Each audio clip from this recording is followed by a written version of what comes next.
TNPSC போட்டித் தேர்வுக்கு தயாராகும் அனைவருக்கும் வணக்கம். நம்ம இந்த வீடியோ என்ன பார்க்க போகிறோன்னா, நம்ம எல்லாரும் எதிர்பார்த்த குரூப் வர நோட்டிஃபிகேஷனை நீங்கள் அறிவிச்சிட்டாங்க.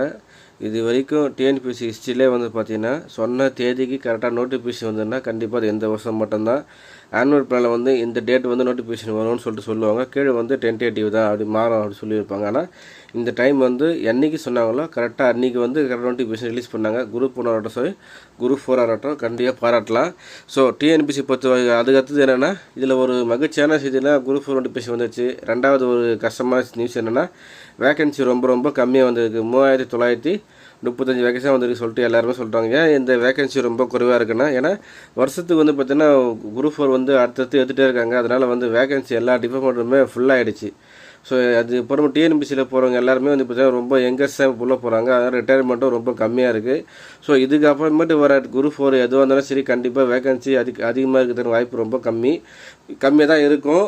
ஸோ ஆனால் என்ன சொல்லியிருக்காங்கன்னா, கவுன்சிலிங் அப்போது வேகன்சி எல்லாம் டிபார்ட்மெண்ட்லேருந்து வேகன்சி வந்ததுன்னா கண்டிப்பாக நாங்கள் கூடுதலாக பண்ணுவோம் அப்படின்னு சொல்லியிருக்காங்க. மேபி பார்த்திங்கன்னா ஒரு 2000 வேகன்சி இன்க்ரீஸ் பண்ணுறதுக்கான வாய்ப்பு நம்மக்கிட்ட நிறைய இருக்கும். இன்றைக்கி பார்த்திங்கன்னா டேட்டு 25/4/2025 தான் டிஎன்பிசிலேருந்து அறிவிச்சிருக்காங்க நோட்டிஃபிகேஷன். குரூப் 4 பார்த்திங்கன்னா அறிவிக்கை எண் 7/2025.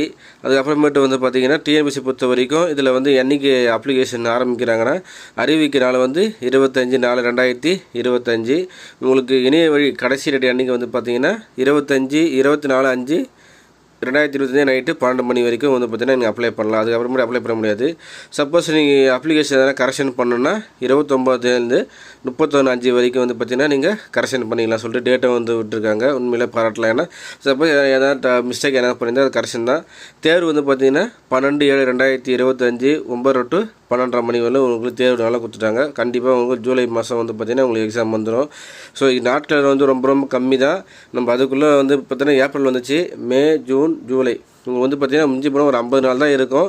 ஸோ படிக்க ஆரம்பிச்சிடுங்க. ஆல்ரெடி நம்ம சொல்லியிருப்போம், நோட்டிஃபிகேஷன் வந்தால் தான் படிக்கணும் அப்படிலாம் கிடையாது. அதுக்கு முன்னாடி நீங்கள் படிக்க ஆரம்பிச்சிடணும். ஸோ என்னென்ன போஸ்டிங்லாம் இருக்குது சொல்லிட்டு நம்ம வரிசையாக பார்த்து வருவோம். ஏன்னா எல்லா டிபார்ட்மெண்ட் வைஸ் உங்களுக்கு வேகன்சி பார்த்தீங்கன்னா விட்டுருக்காங்க. வேகன்சி பொறுத்த வரைக்கும் உங்களுக்கு பார்த்திங்கன்னா பதவிகள் மட்டும் காலி பணியிடங்கள். இப்போ பார்த்திங்கன்னா ஃபஸ்ட்டு விஓ தான் கொடுத்துருப்பாங்க. விஓ பொறுத்த வரைக்கும் உங்களுக்கு 205 வேகன்சி தான் கொடுத்துருக்காங்க. 215. இளைஞர் உதவியாளர் ஜூனியர் அசிஸ்டன்ட் பார்த்திங்கன்னா உங்களுக்கு எவ்வளோ கொடுத்துருக்காங்கன்னா 1621 போஸ்ட் தான் கொடுத்துருக்காங்க. அதுக்கப்புறமேட்டு இளைஞர் உதவியாளர் தமிழ்நாடு ஆதிதிராவிட பார்த்திங்கன்னா உங்களுக்கு 6 போஸ்ட். தமிழ்நாடு ஆதிதிராவிட வீட்டு வசதி மற்றும் மேம்பாட்டு கழகத்தில் 6 வேகன்சி கொடுத்துருக்காங்க. அதுக்கப்புறமேட்டு தமிழ்நாடு வனத்தோட்ட கழகம் பார்த்தீங்கன்னா 5 வேகன்சி கொடுத்துருக்காங்க. ஸோ டிபார்ட்மெண்ட் வைஸ் டோட்டலாக கொடுத்துட்டாங்க. இளநிலை உதவியாளர் பார்த்தீங்கன்னா பணியம் போட்டதில் கொடுத்துட்டாங்கன்னா தமிழ்நாடு அமைச்சர் பணியில் 46 கொடுத்துருக்காங்க. வருவாய் ஆய்வாளர் பார்த்தீங்கன்னா 239 வேகன்சி கொடுத்துருக்காங்க. செயல் பள்ளியில் 1. டோட்டலாக பார்த்திங்கன்னா அதிகமாக வேகன்சி டைப்பிஸ் எவ்வளோ கொடுத்துருக்காங்கன்னா உங்களுக்கு 1099. கண்டிப்பாக இந்த வேகன்சிலாம் இன்க்ரீஸ் பண்ணுறதுக்கான வாய்ப்பு நிறையவே இருக்குது. அப்புறம் சுருக்கெழுத்து ஸ்டெனோகிராஃப் பார்த்திங்கன்னா 335 கொடுத்துருக்காங்க. எல்லாமே ஒவ்வொரு டிபார்ட்மெண்ட் வைஸ் கொடுத்துருக்காங்க. நேர்முகத்து எழுத்தர் எல்லாம் உதவியாளர் பார்த்திங்கன்னா 54 கொடுத்துருக்காங்க. தமிழ்நாடு மாசு கட்டுப்பாட்டு வாரியத்தில் கொடுத்துருக்காங்க.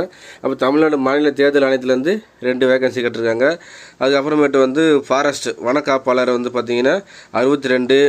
35 ஓட்டுநர் உரிமத்திற்கு வனக்காப்பாளர், வனக்காவலர் 71, வனக்காவலர் பழங்குடி இளைஞர் பார்த்திங்கன்னா 24. டோட்டலாக எல்லாமே உனக்கு கொடுத்துருக்காங்க. மொத்தம் பார்த்திங்கன்னா 3935 வேகன்சி தான் கொடுத்துருக்காங்க குரூப் 4 நோட்டிஃபிகேஷனை பொறுத்த வரைக்கும். இதில் டிஎன்பிசி ஜூனியர் அசிஸ்டண்ட்டு டைப்பிஸ் 2 சேர்த்தாலே பார்த்திங்கன்னா உங்களுக்கு 2600 2700 போஸ்ட் தான். மொத்தம் எல்லாமே டிபார்ட்மெண்ட் வைஸ் தனித்தனியாக கொடுத்துருக்காங்க. கண்டிப்பாக வேகன்சி கம்மி தான். எல்லாருக்குமே என்னென்னா, நம்ம 10,000 வேகன்சி 12,000 வேகன்சி 13,000 வேகன்சி வந்தாலுமே நம்ம எடுக்க போகிறது என்னவோ ஒரு போஸ்ட்டு தான். ஸோ அதை மனசில் வச்சுட்டு படிங்க. ஏன்னா சரி இதில் தான் நம்ம செலெக்ஷன் பண்ண முடியாதுன்னு நீங்கள் நினச்சிங்கன்னா அந்த இடத்துல நீங்கள் தோற்றுறீங்கன்னு அர்த்தம். தயவுசெய்து நம்மளுக்கு எவ்வளோ வேகன்சி வந்தாலும் நம்மளுக்கு தேவை ஒரே ஒரு வேலை. ஸோ அந்த வேலை 100 போஸ்ட்டுக்கு இருந்தாலும் 100ல் நம்ம ஒத்தராக வரணும்னு நினச்சி படிங்க. கண்டிப்பாக உங்களுக்கு வெற்றி உங்களுக்கு கிடைக்கும். அதுக்கப்புறம் வயது வரும்போது பார்த்திங்கன்னா 1/7/2025 தனி கொடுத்துருக்குங்க. விஓக்கு மட்டும் உங்களுக்கு ஏஜ் லிமிட் பார்த்திங்கன்னா 21 இருக்கணும். 21 தாண்டி இருக்கணும். மற்ற எல்லா போஸ்டிங் பார்த்திங்கன்னா உங்களுக்கு என்னென்ன கொடுத்துருக்காங்கன்னா 18. அந்தந்த கேட்டகரி வைஸ் உங்களுக்கு பார்த்திங்கன்னா ஏஜ் லிமிட்டு போட்டோம். எக்ஸ் சர்வீஸில் 57. மற்ற எல்லோரும் அந்த கேட்டகரி என்னென்ன கேட்டகரி வரீங்களோ நீங்கள் உங்களுக்கு ஏற்ற மாதிரி அந்தந்த கேட்டகரியில் ஏஜ் பார்த்திங்கன்னா கொடுத்துருக்காங்க. ஜென்ரலாக பார்த்திங்கன்னா விஓ போட்டித் தேர்வுக்கு எழுதுறவங்க மட்டும் 21 வயசு தாண்டி இருக்கணும். மற்றபடி வந்து எல்லாமே 18 வயசு தாண்டினால நீங்கள் குரூப் 4 எக்ஸாம் எழுதலாம் அப்படி சொல்லிட்டு தனியாக கொடுத்துருக்காங்க. ஒவ்வொரு கேட்டகரி வயசுக்கும் தனித்தனியாக வந்து ஏஜ் லிமிட்டு கொடுத்துருக்காங்க. அதுக்கப்புறமேட்டு வந்து கல்வி தகுதி பொறுத்த வரைக்கும் என்னென்னா எல்லாருக்குமே வந்து மேக்ஸிமம் 10th தான் கொடுத்துருப்பாங்க. குறைந்தபட்ச பொது கல்வி தகுதி கட்டாயம் பெற்றிருக்க வேண்டும். எப்படி கொடுத்தோன்னா விஏஓ இல்லை உதவியாளர் இதெல்லாம் வந்து பார்த்திங்கன்னா குறைந்தபட்சம் தெரிஞ்சுக்கணும். அதுக்கப்புறமேட்டு 10ஆம் வகுப்பு தேர்ச்சி பெற்றிருக்கணும். அது ஒவ்வொரு டிபார்ட்மெண்ட்டுக்கும் தனித்தனியாக வந்து மேக்ஸிமம் வந்து பார்த்திங்கன்னா 10th குவாலிஃபிகேஷன் 12th குவாலிஃபிகேஷன் அப்படி தான் சொல்லிட்டு உங்களுக்கு தனித்தனியாக பிரித்து கொடுத்துருக்காங்க. ஒவ்வொரு டிபார்ட்மெண்ட் இப்போ கூட்டுறவு இதெல்லாம் வந்து பார்த்திங்கன்னா ஒரு டிகிரி படிச்சிருக்கணும். அதுக்கப்புறமேட்டு கூட்டுறவு பயிற்சி நீங்கள் கண்டிப்பாக படிச்சிருக்கணும். என்னென்ன போஸ்டிங் சொல்லிட்டு தனித்தனியாக இளைஞர் வந்து பார்த்திங்கன்னா கொடுத்துருக்காங்க. உண்மையாலுமே வந்து டிபார்ட்மெண்ட்டே தனித்தனியாக கொடுத்துருக்காங்க. ஸோ நீங்கள் எல்லாம் படிக்க ஆரம்பிச்சிருங்க. இப்போது எப்படி செலெக்ஷன் பண்ணுவாங்கன்னா ஃபஸ்ட்டு வந்து ஏஜ் அதிகமாக பார்ப்பாங்க. அதுக்கப்புறமேட்டு வந்து 10th குவாலிஃபிகேஷன் தான். ஆனால் நீங்கள் அதிகமான குவாலிஃபிகேஷன் படிச்சிருந்தால் இப்போ மாஸ்டர் டிகிரி அப்படி படிச்சிருந்தீங்கன்னா கண்டிப்பாக மாஸ்டர் டிகிரி தான் கன்சிடர் பண்ணுவாங்க. 10th குவாலிஃபிகேஷன் அதிகமாக தான் காமன். அதனால் இது என்னென்னா 10th வரைக்கும் படித்தவங்க வந்து கொஞ்சம் கஷ்டமாக தான் இருக்கும். ஏன்னா டிகிரி படித்தவங்க கூட நம்ம போட்டி போட முடியாது. ஸோ அதுதான் இதில் இருக்குது. மற்றபடியில் வேறு ஒன்றும் கிடையாது. அதுக்கப்புறம் மட்டும் இல்லாமல் 3935 வேகன்சி தான் வந்து இருக்குது. நிறைய சொல்லிட்டு ஃபில் பண்ணுறாங்க. கண்டிப்பாக இந்த வேகன்சி வந்து இன்க்ரீஸ் பண்ணுறதுக்கான வாய்ப்பு நிறையவே இருக்குது அப்படி சொல்லிட்டு சொல்கிறாங்க. ஏன்னா நோட்டிஃபிகேஷனே கீழே தனியாக மென்ஷன் பண்ணியிருக்காங்க. ஏன்னா இது வந்து தற்காலிக நோட்டிஃபிகேஷன். இதுதான் கண்டிப்பாக வேகன்சி வந்து கவுன்சிலிங் போகிறதுக்கு முன்னாடி நாங்கள் இன்க்ரீஸ் பண்ணுவோம் அப்படி சொல்லிட்டு போட்டிருப்பாங்க. பார்த்தீங்கன்னா கண்டிப்பாக குறைஞ்சபட்ச ஒரு நபர் தமிழ்நாடு தேர்தல் பட்டப்படிப்பு 10ஆம் வகுப்பு முடிஞ்சவங்க ஆர்வத்தில் இதெல்லாம் போட்டுருக்காங்க. கூட்டுறவு சங்கம்லாம் எங்கெங்கெல்லாம் படிச்சிருக்கலாம் சொல்லிட்டு எல்லாமே போட்டிருக்காங்க. கூட்டுறவு பற்றி கோஆப்ரேட்டிவ்லாம் படிச்சிருப்பாங்க பார்த்தீங்களா, அது எல்லாமே போட்டிருப்பாங்க. ஸோ இப்போ எல்லாமே வந்து அப்ளை பண்ண சொல்ல கொஞ்சம் கேர்ஃபுல்லாக அப்ளை பண்ணுங்கள். ஆல்ரெடி ஒன் டைம் ரிஜிஸ்ட்ரேஷன் பண்ணியிருப்பீங்க. அதை வச்சு நீங்கள் கரெக்டாக லாகின் பண்ணி அப்ளை பண்ணலாம். ஸோ புதுசாக அப்ளை பண்ணுறவங்க வந்து பார்த்திங்கன்னா உங்களுக்கு வந்து தனியாக கரெக்டாக கேர்ஃபுல்லாக அப்ளை பண்ணுங்கள். அதே வனக்காப்பாளர் ஓட்டுநர் உரிமை தரக்கூடிய வனக்காவலர் வந்து பார்த்திங்கன்னா என்னென்னா என்ன கொடுத்துருக்காங்கன்னா நம்மளுக்கு உயரம் சென்டிமீட்டரில் 163 சென்டிமீட்டர் இருக்கணும். 152 சென்டிமீட்டர் 79 எல்லாமே வந்து பார்த்தா தனித்தனியாக கொடுத்துருக்காங்க. ஸோ இதெல்லாம் நீங்கள் பார்த்துங்க. எதெல்லாம் எழுத போகிறீங்களோ அதெல்லாம் நீங்கள் பார்த்துங்க. ஏன்னா தூர பார்வை கிட்ட எல்லாமே தனித்தனியாக கொடுத்துருக்காங்க. ஸோ நீங்கள் அப்ளை பண்ணும்போது எந்தெந்த போட்டி தேர்வில் நீங்கள் அப்ளை பண்ணுறீங்க அப்படி கரெக்டாக பார்த்து அந்தந்த துறைக்கு வந்து நீங்கள் கரெக்டாக அப்ளை பண்ணுங்கள். உண்மையாலுமே வந்து கண்டிப்பாக சொன்ன மாதிரி குரூப் 4 நோட்டிஃபிகேஷன் வந்துடுச்சு.